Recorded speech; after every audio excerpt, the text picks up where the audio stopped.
ফুল চাষের পাশাপাশি আঙুর চাষের দিকে ঝুঁকে অভাবনীয় সাফল্যের দেখা পেয়েছেন এক তরুণ উদ্যোক্তা। মিষ্টি জাতের আঙুরের চাষ করে ইতোমধ্যেই তিনি তার এলাকায় সাড়া ফেলে দিয়েছেন।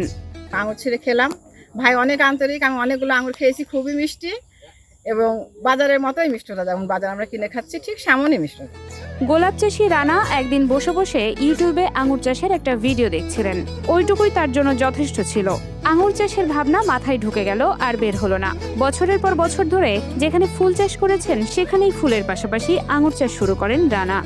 একজন ফুল চাষি এবং আমি ফুল চাষের পাশাপাশি ইউটিউব দেখে আমি আঙুর ফলটা চাষ করছি। এটা সাথী ফসল হিসাবে আমি চাষ করছি। আমার এই ফলটা আপনার অনেক মিষ্টতা হয়েছে এবং আমার এখানে 5টা জাত আছে বর্তমান। বাইকুনুর একটা আছে, গ্রিন লং একটা আছে, ব্ল্যাক ম্যাজিক একটা আছে, জয় সিডলেস আছে, আর একুলোর আছে। তার এলাকায় এমন কিছু করা সম্ভব হবে বলে আগে কেউ কল্পনাও করতে পারেননি। চুয়াডাঙ্গার দামুড়হুদা উপজেলার জয়রামপুরের কুমড়োদহ মাঠে এখন থোকায় থোকায় ঝুলে আছে আঙুর। সচক্ষে না দেখলে এমনটা কারো বিশ্বাস হওয়ার কথা না। দেখে যে আমি আসলে অবাক যে আমাদের দামোহদার মাটিতে এই গ্রাম্য পর্যায়ের এখানে যে এত সুন্দর আঙ্গুর হতে পারে, এটা আমি আসলে কল্পনা করতে পারি না। আমি ইউটিউবে রানা নার্সারির এই আঙুর বাগানে ভিডিওটা দেখেছিলাম। দেখে মানে আমি আঙুরের এরকম ফলন দেখে আমি এত আশ্চর্য হয়ে গেছি, আমি চলে এসেছি। এই আঙুরের মিষ্টি স্বাদ যেমন প্রশংসা কুড়াচ্ছে, তেমনই ফলনও হয়েছে প্রচুর। এই আঙুর বাগান দেখতে প্রতিদিনই বিভিন্ন এলাকা থেকে ছুটে আসছেন বিভিন্ন বয়সী, বিভিন্ন শ্রেণী পেশার মানুষ। ইউটিউব থেকে ধারণা নেয়ার পাশাপাশি কৃষি অফিস থেকেও পরামর্শ গ্রহণ করেন রানা। এরপর নিজ উদ্যোগে ভারত থেকে বাইকুনুর, গ্রিন লং, ব্ল্যাক ম্যাজিক এই 5টি জাতের চারা আনান।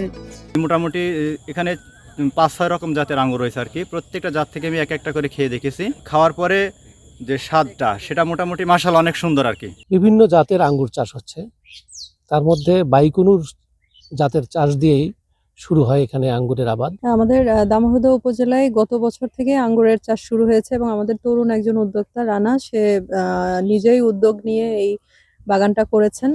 18 কাঠা জমিতে এই চারা রোপণ করা হয়। 9 মাস খেটেছেন।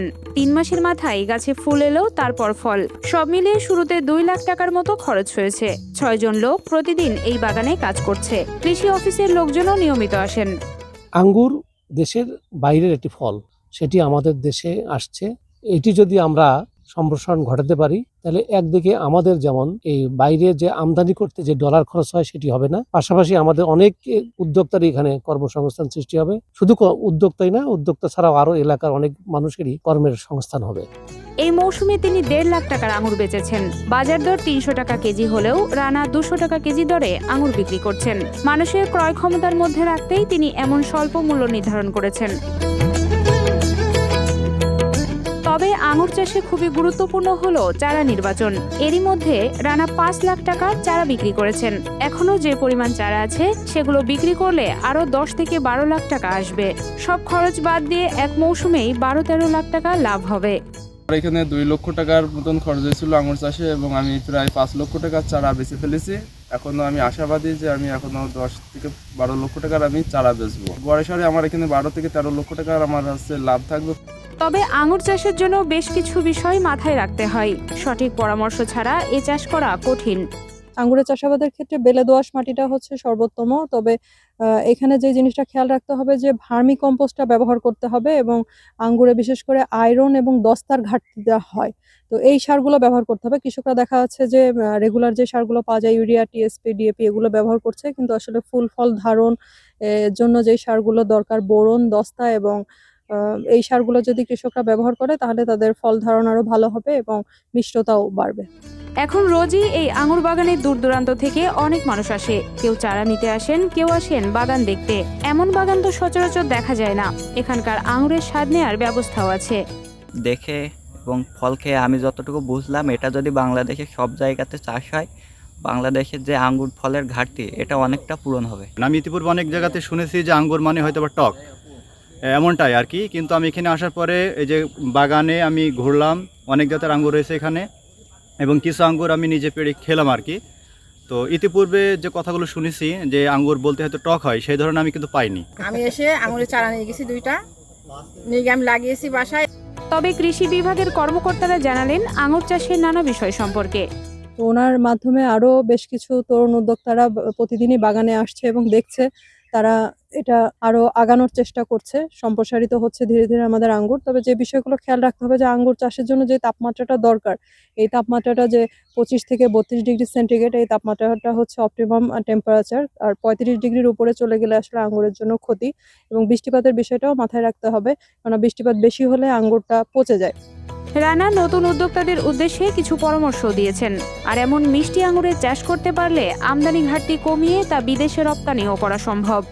আমি চাচ্ছি যে যারা নতুন উদ্যোক্তা তারা যাতে সামনে লস না খায়, তাদের যেন ভালো কিছু হয়। এই জন্যে আমি এটা আমি আমার দেশবাসীর কাছে জানাতে চাচ্ছি, আপনারা গ্রিন লং আর বাইকুনুর চাষটা করেন। এই দুইটা জাত বাণিজ্যিকভাবে অনেক ভালো হচ্ছে। সে আঙুরটা খেয়ে দেখলাম খুবই মিষ্টি। আর এই আঙুর যদি আমাদের দেশে চাষ হয় সেক্ষেত্রে আমাদের আমদানি ঘাটতি পূরণ করা যাবে এবং আমরা রপ্তানি করতে পারবো। বুঝে শুনে উদ্যোগ নিতে পারলে দেশেই অনেক ভালো কর্মসংস্থান বের করা সম্ভব। তা অনেক উদ্যোক্তা বা অনেক ভাই এসে বলছে যে ভাই আপনি কোন জাতটার ফল, আপনার এই 5টা জাতের মধ্যে কোনটা ভালো, কোনটা বাণিজ্যিকভাবে করা যায়।